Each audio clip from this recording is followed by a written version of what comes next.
Hey guys, it's me Stace. Today we're going to be using the Cricut machine to make this really fun box. If you can see, it's got hearts on the sides and also a heart on the top.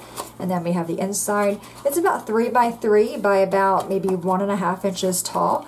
Really fun and very easy box to make. Alright, let's go to the Cricut and we will get started. Logged into the Cricut design space. I am also on the welcome screen. From here, we're going to go to any random category. I'm going to go to one-of-a-kind hats, go to the far right and click on where it says View All. In the upper right hand corner, I'm going to click on the down arrow and go down and click on Cricut Access.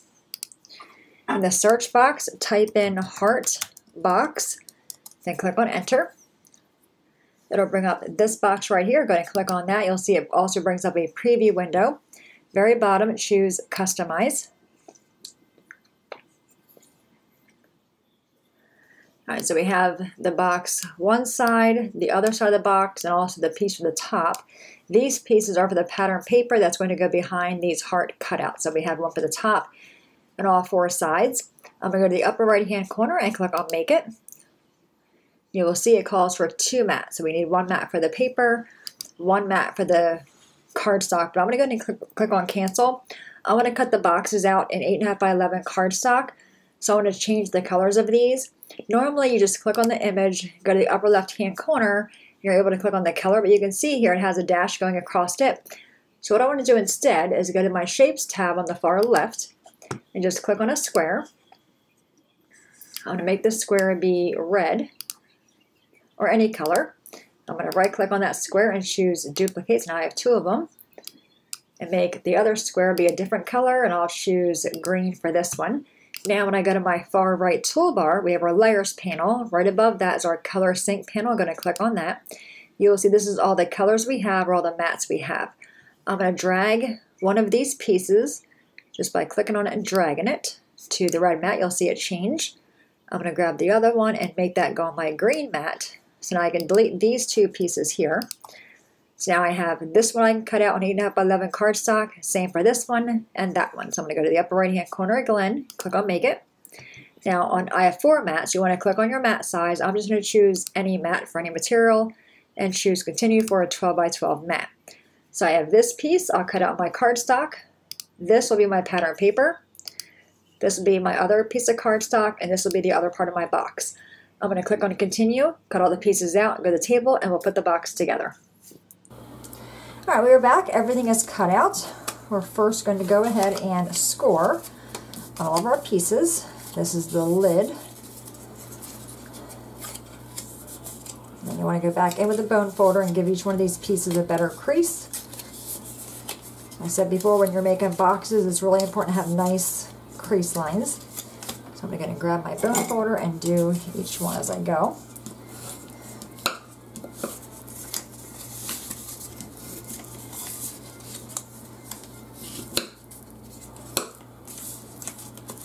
Our last one on that one, set that aside, and this is one side of the box.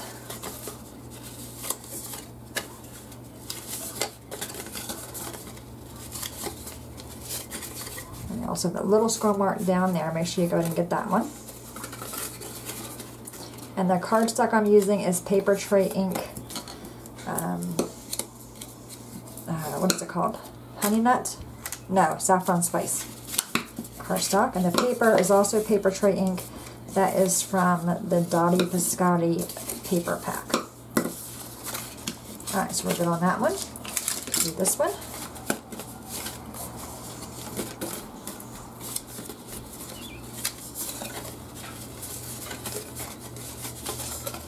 And again, you have that little score mark right there.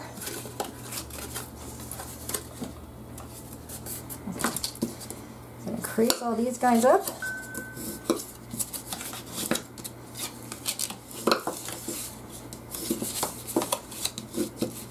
This is a good size box. We did not resize in design space, so the actual size is 3 inches by, I'm going to guess, 1.5 maybe, we'll see.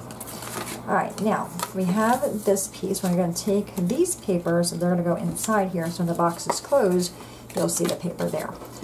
Alright, I'm using my art glitter glue, and I first want to go around the heart, just a really thin layer, and then a little bit here. Lay your paper down. Make sure you're inside that score mark. And then this piece is going to come down here to hide that paper. And then you have this score mark right here. I usually cut this piece off. I don't really think you need that piece in there, but we're going to go ahead and leave it on there. Alright, I'm just going to put some glue around this heart as well. Again, just a thin layer. Put this paper on. Again, you want to make sure you're inside that score mark, and then when you get your paper there, just come back in and just bend that piece. Okay? Alright, same for this one. Put some glue around it, and then go around the heart.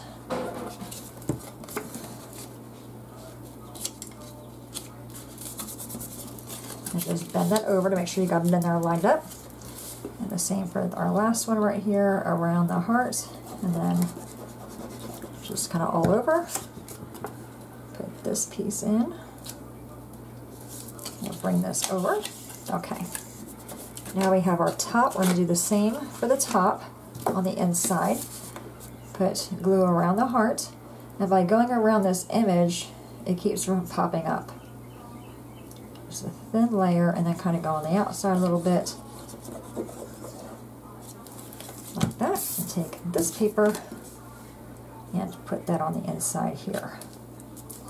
And again, when you get it in there, you're just going to fold up all these sides to make sure everything fits, because it looks like this might be a tad bit too big. I'm going to hold them both down there. So if you want to, you can trim this a little bit.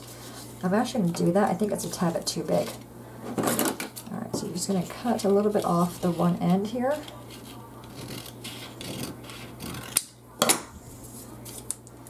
I'm going to go ahead and put my glue back in there.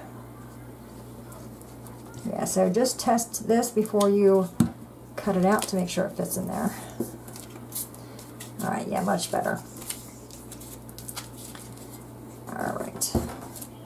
Alright, now we're going to put some glue on our tabs for our lid. I'll work on this piece first.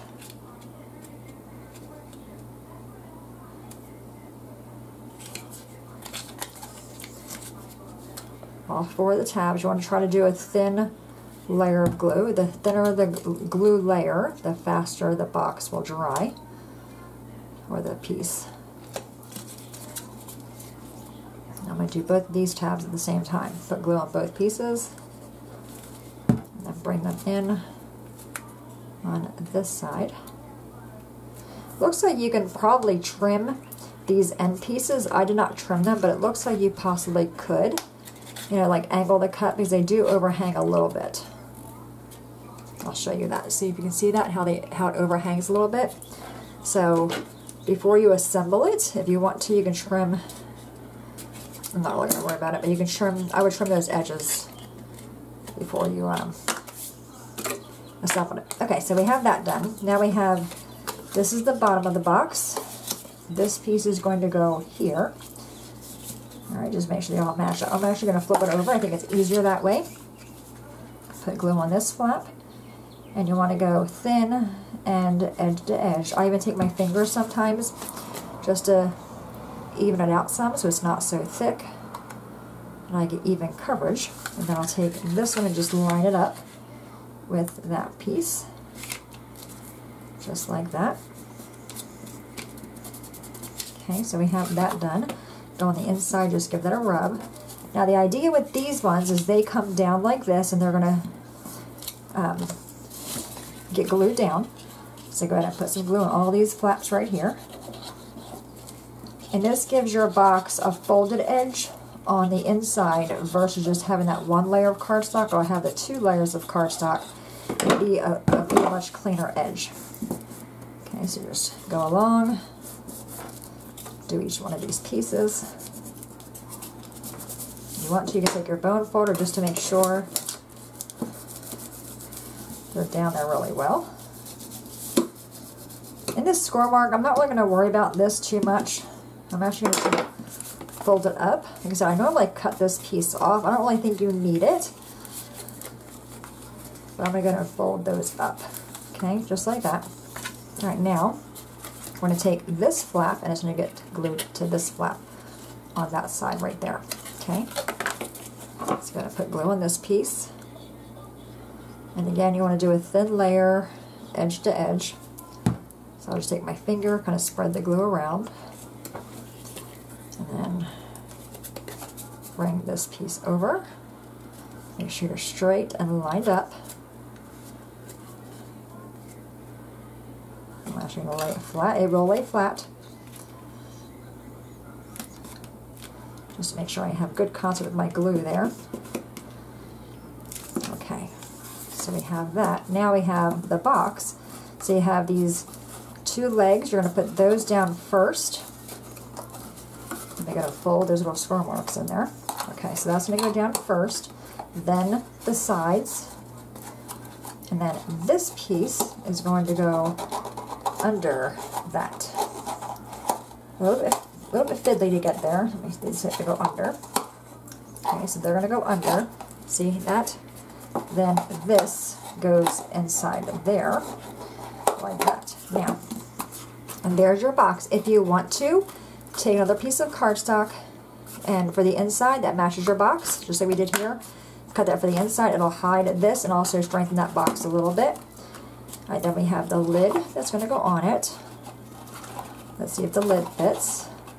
A little bit tight, but it does go on there. Okay, so it's a cute little box. Like I said, 3 inches wide by about 1.5 inches tall. Now, I'm going to add a little greeting. I already went ahead and pre-stamped it. So this is the same color cardstock as my box. I'm just going to put this on the side right there. And then the stamps that I use is from Mamie Made It. It is called Just to Say Thanks, and I'm just using one that says thanks. I'm going to pop this up, and I'm also going to put gems on it, because I thought it looked kind of plain, and I did use the saffron ink, the saffron spice ink. Alright, so I'm going to take these rhinestones. I've been using these a lot, and these will be included in your card kit as well. And I chose the biggest ones on here, just to give that piece a little bit of something, you know, so it's not so plain. Alright, going to put that one on there, make sure I'm even. Give them a good push, flip them over, put my foam squares on the back. I think 3 is fine for this because it's so small. Okay, then take the backings off after you give them a squish. And I like how this is hanging over as well. So it's a really cute box to give to a friend, just to say thanks. You know, you can put, if you want to, you can put you know, some 3x3 or probably a little bit smaller, maybe 2 3/4 by 2 3/4 note cards, maybe even like a small package of post-it notes will kind of fit in there. Just a really fun box to give to somebody. Now, if you want to, you could always use you know, different paper. That you know, I was going to say you could use the vellum, but you really wouldn't see that because the cardstock folds over. But I would probably, if I were to give the box, I would probably put paper on the bottom. And again, that's going to measure roughly, yes, 3 by. So I would maybe go 2 7/8 or even 2 3/4, just to cover the inside, plus to give it a little bit of stability to the bottom of the box. But either way, I think it's a really cute box. So there you have it. Really cute thanks box with a heart. Here is the card kit. So to win the card kit, just leave me a comment with a heart emoji, and I do include the paper for the greeting, as with both pieces. I also include little gems, and I also include the heart cutouts. When you cut the box out, you're going to have these pieces here, and there's 4 small hearts. I do include those in the card kit, just in case you have an idea for that. As scrappers, we save everything, so I thought we'd include them as well. But there you have it, a really cute thank you box, or any kind of box. You know, you can make the greeting be whatever you want it to be. It could be get well, congrats, missing you, what have you. But really fun box. Any questions, guys, let me know. As always, thanks so much for watching. Have a great day, and I'll see you guys next time. Bye-bye.